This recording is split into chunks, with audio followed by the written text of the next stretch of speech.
Protests, meanwhile, continued in at least a dozen U.S. cities, with demonstrators peacefully gathering to shout George Floyd's name and to call for justice in the wake of his death at the hands of a now-jailed former police officer. Several cities re-established curfews on Tuesday night, including the Minneapolis, where Floyd died.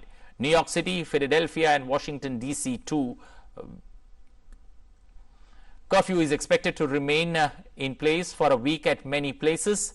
The Minnesota Department of Human Rights has launched a civil rights investigation into the Minneapolis Police Department.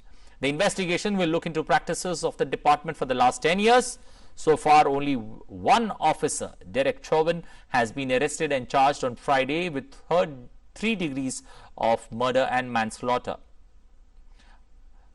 Meanwhile, President Donald Trump announced deployment of thousands of heavily armed soldiers and law enforcement agencies to stop the violence in the United States Capitol. He also vowed to do the same in other cities if mayors and governors fail to regain control of the streets. Trump urged the mayors and the governors to establish law enforcement until violence is stopped. The post-mortem report of George Floyd declared a homicide.